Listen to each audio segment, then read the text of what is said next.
Hari ni kita nak cerita pasal GP Qatar dengan 2B Performance. So, yang baru dengan channel ni, aku Nerd, rider untuk No Money Racing by Brab with Extremo. Obses dengan racing motor. Selepas 4 race berlangsung, barulah akhirnya kita disajikan dengan race yang battle sangat best. Memang Marc Marquez masih lagi dominasi race, tapi sepanjang race tu ada banyak rider lain dan jenama lain yang ikut campur dalam kedudukan teratas. Maverick Vinales, Frankie Morbidelli, Johan Zarco, ada KTM dan juga Honda yang mengganggu kedudukan teratas. Barulah best tengok race macam ni. Malangnya perlombaan yang hebat kali ni sekali lagi dicemari oleh peraturan yang paling dibenci sekali dalam MotoGP. Peraturan minimum tyre pressure. Bayangkan Maverick Vinales yang baru je celebrate podium dengan jenama keempat dia. Dan juga jangan dilupa ini ialah pencapaian terbaik KTM untuk tahun 2025 setakat ni. Seronok meraihkan kejayaan ni di atas podium bersama dengan seluruh kru KTM dan juga Tech 3. Tapi tiba-tiba kemenangan tu ditarik balik sebab didapati tyre pressure depan Maverick Vinales tak memenuhi kriteria minimum. Kesilapan kru Maverick Vinales untuk set dia punya tyre pressure masa permulaan perlombaan mungkin ialah mistake yang mustahil untuk dielakkan. Pada hari Ahad tu, Maverick Vinales membawa KTM RC16 tu pada another level. Kalau kita bandingkan dengan teammate-teammate dia dalam KTM, Pedro Acosta, Enea Bastianini dan juga Brad Binder, diorang punya pace tu jauh berbeza. Maverick Vinales fight untuk P1, P3 lagi teammate dia belakang. Daripada sesi qualifying dan juga sprint race sekalipun, Maverick Vinales punya pace taklah sama macam hari Ahad. Memang laju, improve daripada sebelum ni, tapi taklah sampai boleh mencabar kedudukan nombor 1. Jadi macam mana kru dia nak meramalkan yang tiba-tiba Vinales pada hari Ahad akan lead race banyak 5 lap. Kalau masa sprint race ataupun qualifying nampak kedudukan ketiga ke, kedua ke, mungkin boleh juga agak ada chance Maverick Vinales boleh lead. Kemungkinan besar Maverick Vinales tak dapat memenuhi tyre pressure minimum ni semasa dia lead 5 lap pada race hari Ahad. Oleh kerana daripada data-data yang ada, mestilah kru Tech 3 set tyre pressure Maverick Vinales dengan pemikiran yang dia akan duduk di pack tengah. Dalam kata lain, ada rider dekat depan dia yang akan menghalang fresh air daripada kena tyre depan. Mestilah dia orang dah set tyre pressure tu ngam-ngam untuk keadaan macam tu. Bila Maverick Vinales dapat lead sebanyak 5 lap, tyre depan dia mendapat fresh air daripada depan, menurunkan suhu sekaligus menurunkan juga pressure tyre. Walaupun rules ni dikatakan wajib dibuat atas dasar safety, tapi cara penalti tu dikenakan mungkin boleh improve lagi. Sebab cara dia dilakukan sekarang ni macam potong steam. Bayangkan dah happy-happy atas podium, tiba-tiba kena tarik balik. Ataupun mungkin tak boleh happy sangat atas podium. Macam Pedro Acosta dulu. Masa dia naik podium tapi muka dia ketat je. Sebab masa tu dia disiasat untuk isu yang sama. Kalau dibandingkan dengan isu penalti lain pun nampak macam tak adil sangat. Sebagai contoh, untuk hari Ahad yang lepas, Alex Marquez melakukan overtake maneuver yang tak responsible dan dikenakan long lap penalty. Long lap penalty cuma hilang lebih kurang 2 ataupun 3 saat aja. Tapi kalau dibandingkan dengan Maverick Vinales yang cuma kesilapan tyre pressure dia tak menepati minimum, dia dikenakan penalti 16 saat. Setengah long lap penalty terpaksa dilakukan di pusingan yang seterusnya. Contohnya rider yang buat kesilapan crash masa race sekarang ni. Jadi dia tak boleh selesaikan penalti tu sekarang, dia kena selesaikan di round seterusnya. Penganalisis MotoGP merasakan yang benda ni lebih sesuai dikenakan bila rider terkena isu minimum tyre pressure ni. Jadi sebagai contoh kes Maverick Vinales malam ni, diorang boleh stay dekat podium yang sama, kedudukan yang sama, celebrate yang sama, tapi next round dia kena serve long lap penalty. Apa-apa pun semuanya dilihat sebagai salah Michelin yang terlalu lambat develop tyre depan yang lebih sesuai dengan keadaan MotoGP sekarang. Kalau diikutkan memang betul-betul lambat.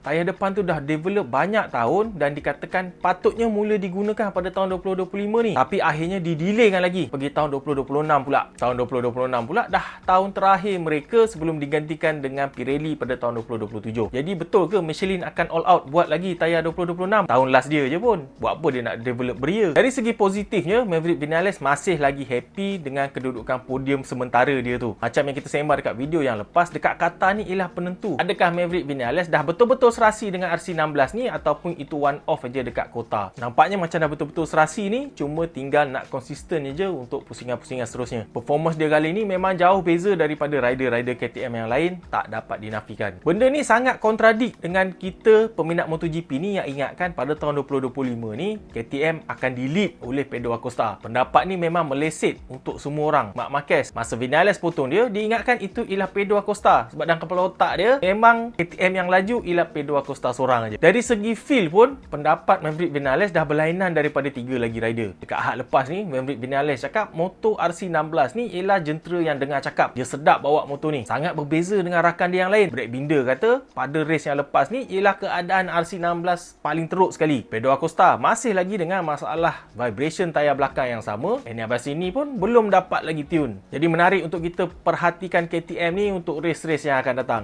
Dekat Qatar ni ialah track yang akhirnya sebuah track yang sesuai dengan karakter Pecco. Dan mengikut sejarah, Pecco banyak kali menang dekat Qatar ni. Dalam kata lain, track ni ialah track Pecco. Di sebaliknya pula untuk Marc Marquez, kali terakhir dia menang dekat sini ialah 2014. Di tempat-tempat yang jarang sekali Marc Marquez kalah, Qatar ialah salah satu daripadanya. Jadi kalau kita nak cari track yang ada tinggi percentage Pecco Bagnaia boleh kalahkan Marc Marquez, Qatar ialah salah satu daripada track-track tu.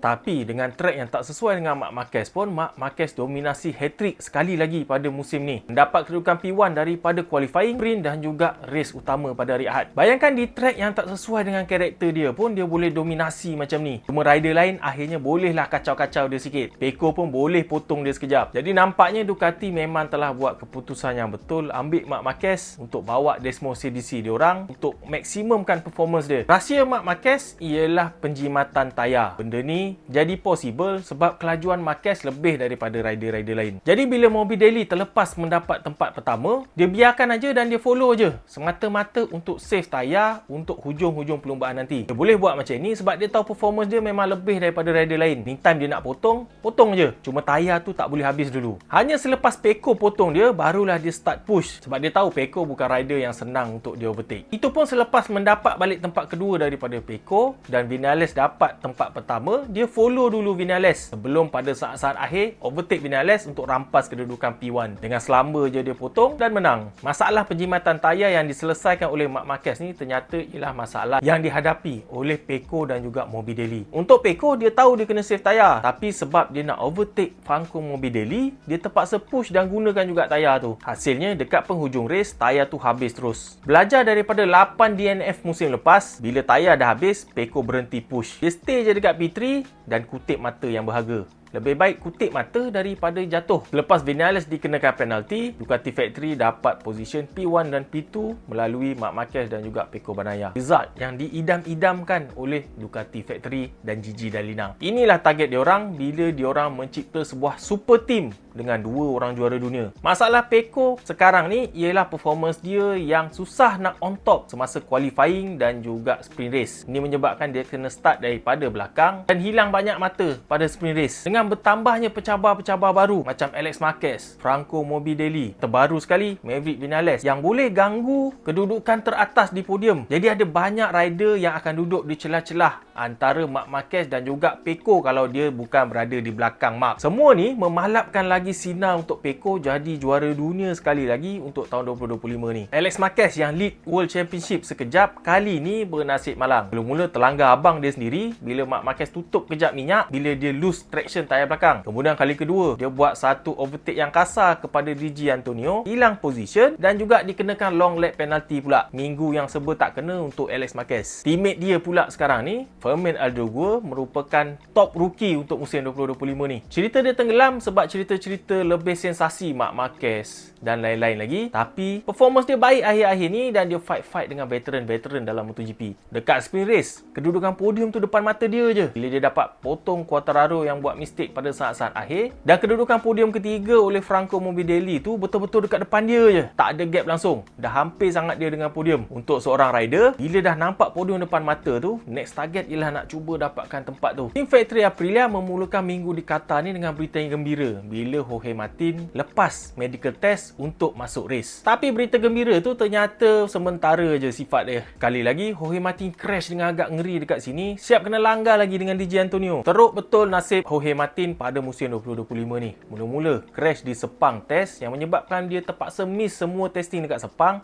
termasuk testing di Buriram selepas tu. Kemudian dia crash lagi semasa sesi latihan dan dia terpaksa miss 3 race. Baik aja dia kembali dekat race, dia crash lagi sekali. Kecederaan dia kali ni pun tak kurang teruknya daripada kecederaan yang lepas-lepas. Patah pada 8 tempat pada tulang rusuk dan juga mengalami masalah paru-paru kolaps. Maknanya paru-paru tu kecut. Paksa dipantau oleh hospital sampai benda tu settle baru boleh discharge. Masih belum pasti lagi adakah Jorge Martin akan kembali untuk race yang seterusnya nanti. Aku dah cakap hari tu kan, macam ada saka ikut ni. Kena pergi berubat buang saka tu dulu. Teruk sangat ni nasib dia. Ai Ogura dan juga Marco Bezzecchi masih lagi maintain sebagai penunggang Aprilia yang paling konsisten. Dari satu segi bolehlah kita kan Ai Ogura lebih depan lagi daripada Aprilia yang lain. Marco Bezzecchi masih ada masalah untuk buat time attack, untuk dapatkan timing yang cantik untuk qualifying pada kedudukan yang lebih baik. Selalunya dia akan panjat satu-satu kedudukan pada race untuk dapatkan kedudukan yang baik. Yang teruk dalam Aprilia ialah Raul Fernandez selaku rider yang paling otai sekali dalam Aprilia, tapi macam dia pula yang langsung tak faham dengan RSGP tu. Dia punya vibe tu dah lebih kurang sama macam vibe Augusto Fernandez dalam KTM. Motor tu boleh pergi depan tapi dia duduk dekat belakang je. Dekat belakang Honda dan Yamaha. Quartararo hampir-hampir je menyamai keputusan terbaik Honda dan Zarco dengan mendapat tempat keempat dalam sprint race selepas qualifying tempat ketiga. Tapi malangnya dia buat mistake pada corner terakhir dan menyerahkan tempat keempat tu kepada Fermin Aldeguer. Jadi kali ni Yamaha pun nampaknya dah berkembang dengan pesat untuk match dengan Honda. Kali terakhir Yamaha dapat duduk front row macam ni entah berapa tahun yang lalu. Tapi secara puratanya Honda masih lagi lebih baik daripada Yamaha. Johan Zarco misalnya pada race pada hari Ahad fight dengan Morbidelli untuk kedudukan keempat. Morbidelli ni bawa Ducati, tapi Zarco boleh bawa RCV Honda tu untuk sekurang-kurangnya bagi tentangan kat dia. Dia cuma kalah pada saat-saat akhir. Ducati kot. Tahun lepas kalau kita cakap Honda boleh fight dengan Ducati, rasanya macam mustahil. Tapi untuk musim ni kita boleh tengok Zarco bersilat dengan Ducati hampir setiap round yang telah berlangsung pada tahun ni. Luca Marini pun konsisten dapat kutip mata. Sedangkan kalau dibandingkan tahun lepas, dah hujung-hujung musim baru dia mula kutip mata. Cuma dengan kontrak Marini yang akan habis pada hujung tahun ni,